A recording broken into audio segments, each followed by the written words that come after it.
pessoal, especialmente para você que é novo aqui no canal, está entrando pela primeira vez e está achando estranho um vídeo sobre saúde, é muito importante falar o seguinte: quem pratica Aikido, antes de tudo, está buscando saúde em todos os sentidos: saúde física, saúde emocional, saúde mental.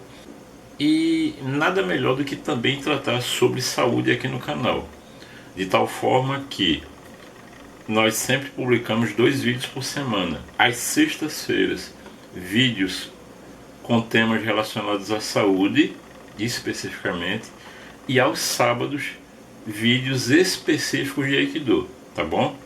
Então, para você que está entrando pela primeira vez no nosso canal, seja muito bem-vindo. Se você não conhece também o nosso Apoia-se, eu vou colocar aqui embaixo na descrição do vídeo, e assim você vai passar a ser também o nosso patrão, tá bom? Muito obrigado então, e vamos ao vídeo dessa semana tratando sobre omeprazol.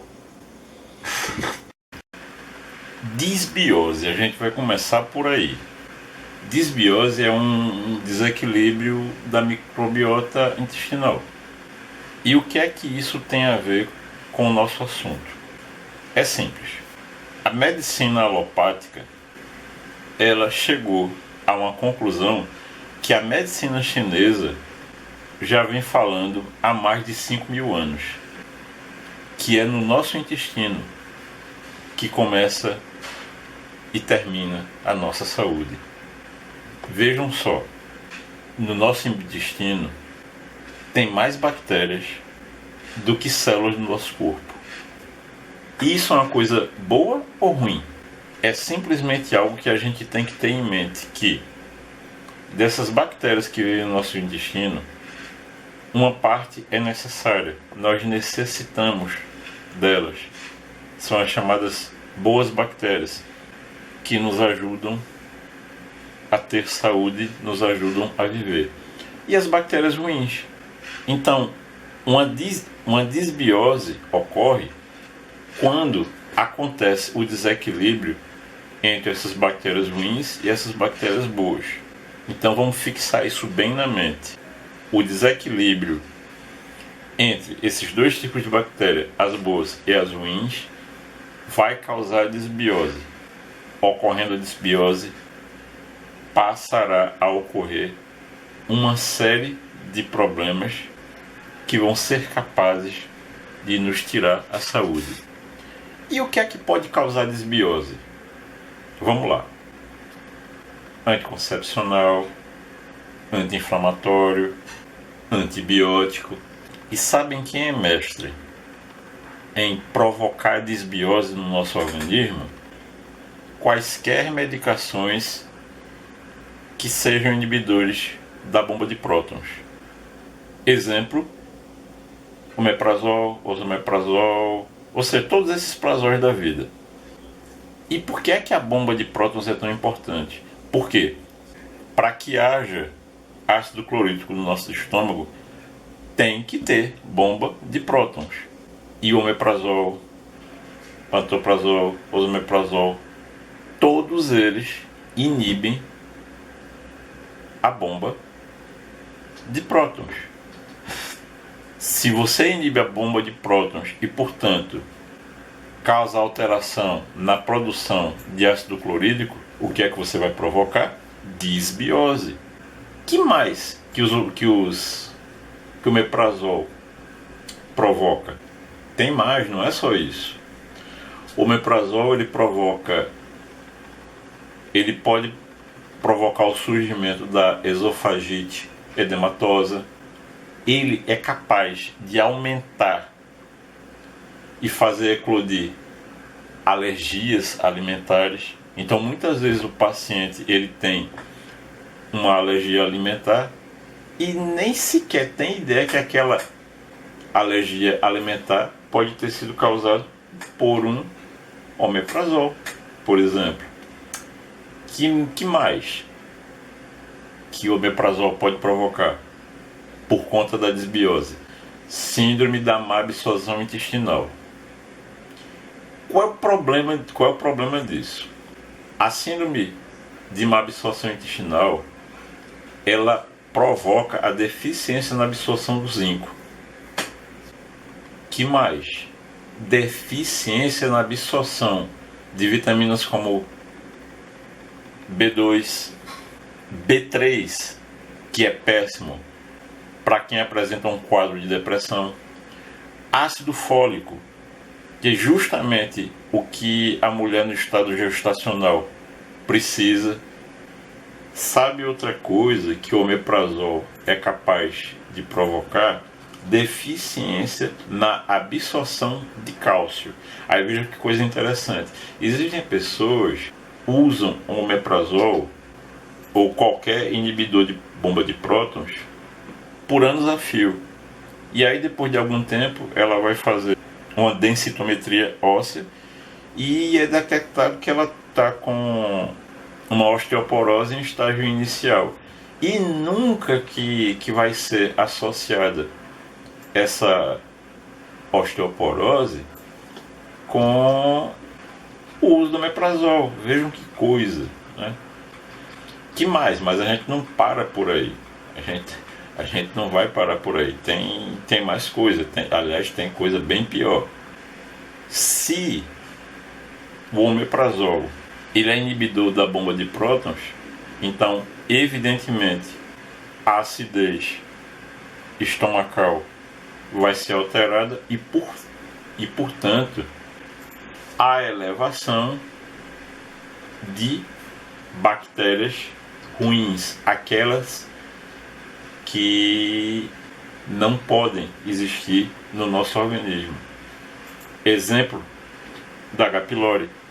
Então, se uma pessoa chega procurando a minha orientação e diz assim para mim: olha, Paulo, eu estou com problema de H. pylori, a primeira pergunta que eu faço para ela é: há quanto tempo você usa omeprazol?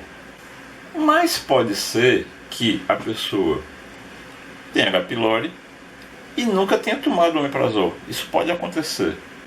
Para que isso aconteça, é bastante que o organismo desta pessoa esteja em disbiose e aí, portanto, vai criar-se um ambiente plenamente propício para o desenvolvimento da H. pylori. Existe algo muito sério que deve ser falado. A partir dos 40 anos, existe uma deficiência na produção do ácido clorídrico no organismo. Qual é a primeira providência que a gente pode tomar para que não ocorra essa desbiose? E quando a desbiose ocorrer, nós pudermos reequilibrar a microbiota. Primeira atitude a ser tomada, que eu considero a mais importante e a mais fácil de todas. Passe a criar o hábito, se você não tem, de diariamente fazer ingestão de alimentos probióticos e prebióticos. Por exemplo, iogurte grego, kefir. Isso é algo que eu recomendo para todos os meus pacientes. Que mais eu posso fazer uso? Óleo de coco, o ácido láurico, assim como os alimentos prebióticos e probióticos, e também o chá de espinheira santa, que é algo que eu já passo a recomendar também. Eles vão fazer o quê? Eles vão metilar o nosso organismo, ou seja, eles vão silenciar o gene do câncer no nosso organismo. Então, basicamente, é isso. É a principal ação deles. Aí agora você pode dizer assim: poxa, Paulo, mas eu tomo omeprazol porque eu tenho gastrite e tal, e aí como é que eu faço? Bem, então eu vou responder a você da seguinte maneira: como é que todo como é que todo o processo se inicia. Vamos acompanhar aqui. Vamos acompanhar aqui comigo. Aqui a gente tem o esôfago e aqui o estômago. E justamente nesse trecho aqui tem uma válvula chamada cárdia. Essa válvula, quando a gente se alimenta, o alimento vem aqui para o estômago e ela permanece fechada, logicamente para o alimento não retornar. Mas o que é que acontece? Essa válvula depende do pH do estômago. Então, o estômago ele tem um pH mais ácido do que o esôfago. Se essa acidez do estômago cai, a cárdia vai abrir. Então, como o conteúdo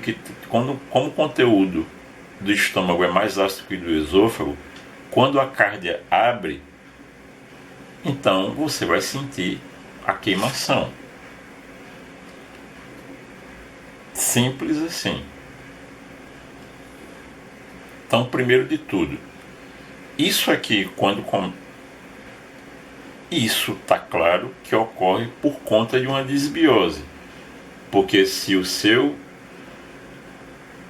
sistema gástrico ele está todo equilibrado, isso não vai acontecer. E eu acabei de dizer como é que faz para equilibrar. E é claro, para você tirar o omeprazol não é de uma hora para outra. Então a primeira coisa que você tem que fazer, e eu aconselho, e a orientação que eu dou para os meus pacientes que chegam com esse problema. Primeira coisa que você tem que fazer é cicatrizar o esôfago que foi ferido pela subida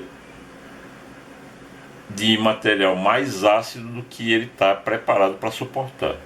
E como é que a gente faz para cicatrizar isso? Você vai aqui na descrição do vídeo,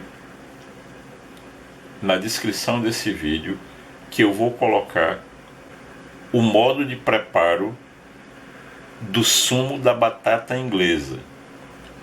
Esse sumo você vai preparar e durante 30 dias vai fazer a ingestão dele em jejum. Então vai ser esse sumo que vai permitir a cicatrização daqui da mucosa do esôfago. Para você também trabalhar em cima do processo que vai fazer retroagir essa disbiose, uma outra estratégia que você pode lançar mão é o quê? Fazer a ingestão diária de 1 colher de sopa de aloe vera. Em jejum, tá certo? Em jejum. Vejam bem, a aloe vera é para fazer retroagir o processo que deu origem à disbiose. O sumo da batata inglesa é para curar o esôfago que foi ferido, tá bom? E com relação à alimentação, existem certos tipos de alimento que causam disbiose. Por exemplo, o leite, quando você é daquelas pessoas que têm alta intolerância à lactose. Outro fator, ingestão de açúcar refinado. Outra, alta ingestão de carboidratos. Então, basicamente, o que eu estou querendo aqui mostrar é como é algo terrível para o nosso organismo fazer uso de uma medicação como omeprazol. Além de tudo isso que eu falei, existe um estudo que foi feito pela Universidade de Hong Kong que mostrou que o uso prolongado de inibidores de bomba de prótons, como o omeprazol, aumenta em mais de 2 vezes a possibilidade do desenvolvimento de câncer de estômago. Esse estudo ele também foi acompanhado pelo University College London, ou seja, não é algo que simplesmente que você pode ignorar. E de igual maneira, eu também estou mostrando que não é algo complicado de se trabalhar. É algo que, quando você dá para o seu organismo as condições necessárias, ele vai lhe proporcionar saúde. Basicamente é isso. Bem, pessoal, esse é o nosso vídeo dessa semana. Por favor, fiquem à vontade para fazer as perguntas que vocês desejarem. E o tema para o vídeo da próxima semana eu vou deixar em aberto. Como assim? Podem sugerir à vontade o tema que vocês desejarem. Muito embora essa semana algo me chamou a atenção com relação à baixa da libido entre casais. Isso é algo que tanto os meus pacientes quanto as minhas pacientes têm se queixado. É algo que tem atingido homens e mulheres. Porém, é algo que vale a pena. E tem algo sobre isso que vale a pena a gente chamar a atenção. Vocês, mulheres, vocês sabiam que muitas vezes a falta de libido do seu companheiro muitas vezes é algo que você, mulher, tem como ajustar, porque muitas vezes está diretamente relacionado a você e não ao homem, e isso está ligado diretamente à ocitocina. Se vocês, mulheres, se interessaram por esse assunto, ou mesmo você, homem, se interessou por esse assunto, comente aqui embaixo. E aí, se for o caso, dependendo do que vocês comentarem, se for da vontade de vocês, então o próximo vídeo que nós vamos fazer será sobre ocitocina. Claro, porque o canal é feito para vocês, por causa de vocês, e é vocês que vão escolher. Ou, se vocês não quiserem esse tema, não tem problema, podem sugerir um outro tema, tá bom? Então, grande abraço a todos e muita saúde.